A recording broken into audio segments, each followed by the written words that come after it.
Hey Nama, beautiful, beautiful Gemini. It's Dr. Leona coming in for your winter solstice reading. Today is actually the winter solstice, so my air signs are getting that lucky, lucky turn with the energy actually fully present.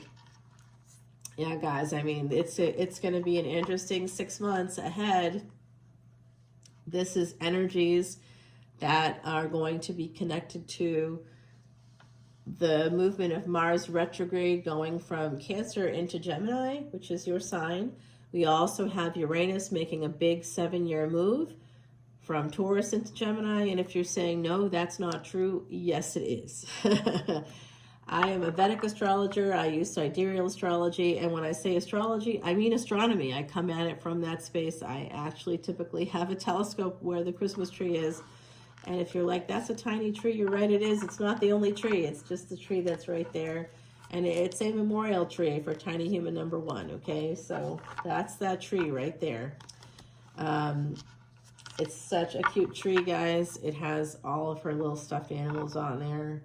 It's just a sweet, sweet reminder of that beautiful baby. Alrighty, Tower moments are all over, but the World card here at the bottom is telling me that Saturn is going to help turn the world in your favor. When is that going to occur? You're asking me? The end of March. March 29th is going to be 6 planets in Pisces. And one of them, the sun, will be going through a solar eclipse. Okay, so it's going to be a big day. Saturn will be moving into Pisces, fully into Pisces. So this is 7 of Pentacles. Delays are very likely in Pisces. Okay, yeah, absolutely. It's going to be quite crowded there. Some of you could actually experience headaches, joint aches. I see stomach issues, so just be careful. I see some of you have Aquarius placements. Okay, I just did the Aquarius reading. Check that out when you get a chance. Someone could be coming back around for you. We have this energy of third party, but also something with mom, okay, happening. The Magician, someone is trying to manifest something new here, and it's a new love. Yeah, it's a new love coming out for you. There it is, a new person. They could be younger. You may already be with someone younger, because Gemini, I see you already. All right, let's see. You are that courage, the 3rd house, ruled by Mercury. Mercury is direct right now, and it's going to be moving into Sag. From Scorpio, it was retrograde at Scorpio, so it crosses the Gandanta point there between Scorpio and Sag. And that Gandanta point, by the way, is Ophiuchus. If you're actually using a telescope and really looking at the skies when all this is happening from the surface of Earth, you see the planet transits a little slice of a constellation called Ophiuchus that was once considered the 13th zodiac. It's actually between the 8th and 9th houses because it's just a slice. The sun does transit Ophiuchus, but not for a full 30 days. So it was released from the zodiac. What used to be 13 houses is now only 12. And the Sumerians were a culture that valued Ophiuchus in that way and counted it in the zodiac. They also were the culture that created hours and minutes and helped us formulate the way that we measure time today. So because of their preciseness, their mathematical preciseness. And so, I do a whole series on Ophiuchus. Go check that out when you get a chance, because I see this kind of happening. And some of you may have that placement in your chart. You may have Gandanta placement because Mercury, your ruling planet, is going to be heading in that direction. So you definitely want to check out the Ophiuchus reading for the winter solstice. It's already up, okay, guys? So we have this new love offer coming in, but it could be that someone holds back because it's possibly someone's already involved elsewhere. They could be single and ready to mingle.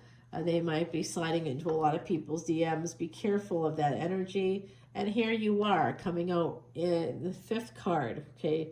So 5th card, 5th house, but this is Gemini. This is 3rd house energy. This is Mercury.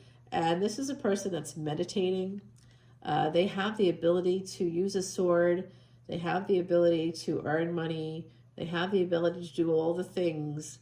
I also see a scarab here, which is interesting. So this has an Egyptian a bend to it. It also has Hebrew letters here, ancient Hebrew letters and astrology symbols here. This is Kabbalistic in nature. This is the Italian deck, guys. So tarot itself started in Italy. It was created in Italy. It was called Tarocchini. It was a strategy game, a card game. Yeah, you can see more about it in the description box below. I always post a little of the history. That's kind of like my bag, baby. Okay, so there's a message here. There is definitely a relationship at a distance that if you don't, I think some of you already have that relationship. This is a partnership. It's at a distance. It's something that you feel really nervous about, maybe because of the distance. You may have to travel to see this person. Some of you will be traveling a lot more in 2025. I see that. I also see some new monies coming in. I think some of you are considering becoming single, and that might be some of this anxiety surrounding a partnership. I see. Okay, so we've got 9 of Pentacles and 9 of Cups here. Oh, I'm sorry. 9 of Pentacles to 10 of Cups. That's beautiful energy. So somebody going from single to finding that love. Someone here definitely wants to find the real deal. You may have settled, and now you wish to find something that's not going to make you feel like you have to explain everything to somebody, or like they're going to just want to be good to you, kind to you. The numbers 2 and 7 coming out. That brings me to July 2nd, 2022. It was a miracle day where we had 6 planets, including yours, in your sign. Okay, so something may have happened around that time. Trying to think back to early July. I always recommend keeping a cosmic journal if you can, so that when these things come back around again, you can look at your journal and see what actually happened. Because we're going to have that happening, actually, whatever kind of happened in early June of 2024, it's going to come back around. It's going to be more of that energy coming back around, unfortunately, because of Jupiter. Jupiter will be, when it goes direct, it'll be going into Mrigasira again. It's a lunar mansion within Taurus. So it's going to be leaving Taurus. Some of you are saying, no, my tropical astrologer says it's in Gemini. It is not in Gemini. Those are based on calendar dates that are nebulous. They're not real. The planets move when the planets move. And something that was created 3,000 years ago, and people use the calendar to kind of gauge what was happening in the skies, that doesn't work. It just doesn't work. You might feel like, oh, it kind of seems to work because you probably have other placements in that sign. You know, I used to watch a lot of Scorpio readings because it seemed to resonate for me, not knowing when I was following tropical astrology that I had all these placements in Cancer. In Scorpio, rather. I do have placements in a lot of the water signs, but I just couldn't believe it. I was shocked. I am more Scorpio than anything else. What's up? Hello, Gemini. Hello, friend. Yes, okay. So this is about not talking. There's an apology here. Someone may have ghosted. Actually, they may not be talking to. This is the energy of the Emperor just came out, the Sun and the Emperor. So someone knows that they could be really happy here. They want to be happier. They want to take action towards becoming happier. They haven't been doing it, but they need to. And they know that they are sort of recognizing that they have choices.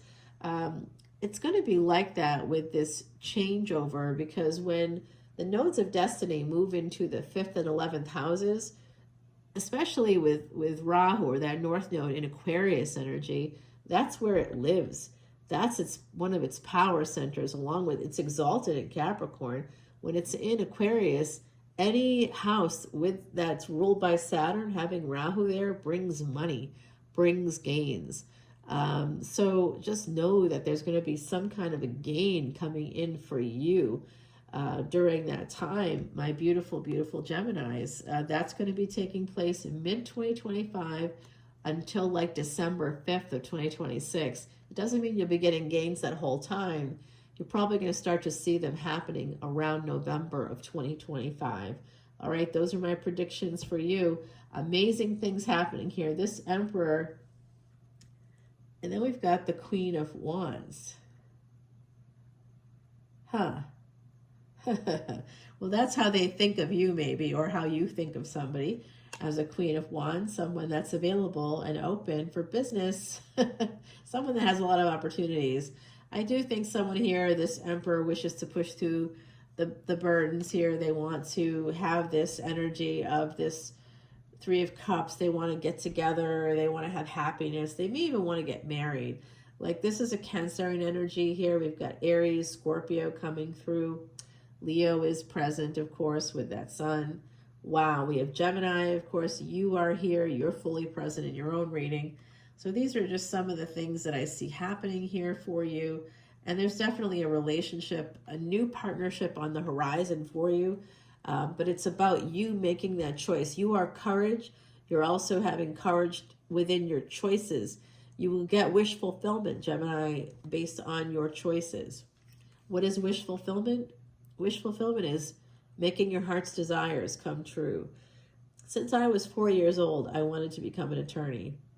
I took the LSAT, I applied to law schools, I got into 4 of them 12 years ago. Well, Jupiter is about to enter the sign it was when that all happened. And guess what? I'm back to it. I'm like, okay, I'm going to apply to law school again. And this time, I'm going to actually go. That's going to be the big difference. I'm going to actually go this time. Last time, I didn't. And, it's easy to blame other people or circumstances, but it was just me. I wasn't ready, obviously, to go. And I was younger and hotter and all the things. Still pretty damn hot. But, in the meantime, I didn't do it. And I think it was because I just needed to heal myself. And now I'm in a better space that way. I'm more confident, I have my own practice. I'm like, I can do this. I can do it now. I didn't feel like I could. Sometimes it takes, you'll see in a Vedic astrology chart, I can see who's going to make, like, you can make money throughout your lifetime, but you don't make the mad money until after 50. That's the case in my chart. If it's the case in yours and you want to know, if you're like, I never seem to make enough money, it's like never happening for me. Why? It could be because there's something that's going to happen after 50 that's going to change everything for you. And in your 50s, you start to build something brand new because you're healed, because you have the time, energy, or you have the money, usually the resources. Maybe you've built up a community around you of supportive people. Whatever it is, there's travel here for you, Gemini. There's truth, there's travel. Some of you need to update your passport. Some of you have a license renewal coming up in 2025. Make sure you check all that. Get that done. I see this relationship, and it could be getting back together with somebody. Someone here wants to travel to do this. What is happening here? There is someone just absolute. Look, if we look at the middle of the reading, there's 9 of Pentacles. We have the Emperor. We have the Sun. We have the 3 of Cups. We have the 2 of Cups.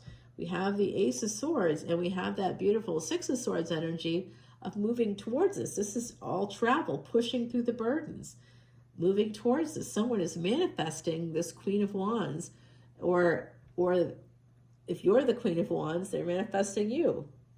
It could be you as an Emperor manifesting this Queen of Wands, and it's moving towards marriage. Okay, Gemini, this is moving towards marriage. Now, if you're a Sagittarius Ascendant, Gemini is your 7th house. In the next, as Mars is in Gemini, retrograde in Gemini, it's going to be moving into Gemini at the end of January, and it'll be moving into Cancer and then Leo. So you got to just watch that stuff, because your physical body, like if you have Mars retrograde in your chart and you're a Sagittarius Ascendant, you can have a Gemini Sun and still be a Sag Ascendant, by the way, or have Saggy placements. If you have a Saggy Moon, if you have a Saggy Sun, a Sagittarius Ascendant, Gemini is your 7th house. Something's going to happen with a marriage. If you're already married, that's going to be changing. And if you're not already married or you're divorced, you're going to have an opportunity, a rare one, really rare, to marry somebody. Yes. Yep, it's going to happen. It's going to happen. Virgo ascendants, your 7th house is Pisces, and that's going to be a crazy ride. And you're saying, what about the Gemini ascendant? What are we? Well, Gemini ascendant, if your first house is Gemini, your 7th house will be Sagittarius. Like I said, it matters. You and Saggy are on the same destiny track. So if it's happening for Sag, it's happening for you. Look at your Jupiter. That will tell you a lot. All right, so this is somebody, there is a conflict here. Someone's walking away from a marriage. Oh, I see. Oh, I got it. Someone here, after a long, hard battle, someone is willing to fight for a relationship here. Could be you. Someone could just be willing to come in and have this win with someone. Yeah. Oh, my goodness. Wow. That is so interesting. Well, especially if you're in a Mercury Mahadasha or Antidasha, yeah, expect this person's been holding back. Delays. Like I said, Mars retrograde in your sign, and you're going to have Uranus moving into your sign and Jupiter moving into your sign. It's going to be crowded in there for a little bit, and Jupiter will transit there for a year or so. Uranus will be in your sign for like 7 years, so this is going to be a tough period for you. There could be some sudden changes coming in for my beautiful Geminis. This winter solstice energy, we have to take it over to the extended, guys. We are over 16 minutes now. Let's get you an oracle card, and we're going to get some clarification. I see someone coming towards another person from the past. I also see that there is a new person possibly coming in. I see money is coming in. I see somebody walking away from a relationship. Number 22 here, like I said, I saw the energy of July 2nd, 2022. So this is a verification about that. This is about boundaries, guys. Fairy forts. The ancients and fairies in harmony did dwell. Heed the boundaries of others, and all will be well. That is from our gorgeous Heidi Messenger. She did see angels, and now she's one of them. She's on the other side. She's a good friend of mine. I miss her every day. She died April 10th, 2019, right before the pandemic, and she says she is relieved. She was, of course, sad because she misses a grandchild. I'm hearing the grandchild's name right now very badly, and that grandchild misses her.